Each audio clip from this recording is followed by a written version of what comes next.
Hola! Ngayong araw nga po pala ay gagawa ako ng aking cravings. Ito nga pala ang isa sa pinakapaborito kong gawin na dessert. Kasi, konting ingredients lamang ang kailangan ko. Isang sachet lamang yan ng gelatin. Isang lata ng malapot na gatas. 1 cup ng fresh milk. O kaya yung powder milk, pwede na yon. Pero kung kayo ay may budget, pwede rin kayong bumili ng all-purpose cream. Fresh milk lamang ang ginamit ko dahil ako ay low budget lamang. Nilagyan ko din yan ng sago.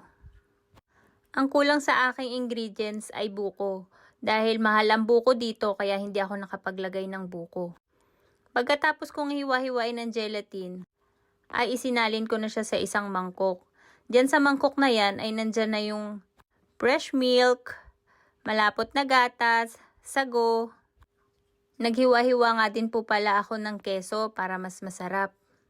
Pag nailagay nyo na nga po pala lahat ng ingredients ay konting mekos-mekos lang po yan at panigurado, patok na patok po yung dessert na yan sa lahat. Mapabata man o matanda ay talagang mapapawaw sa sarap.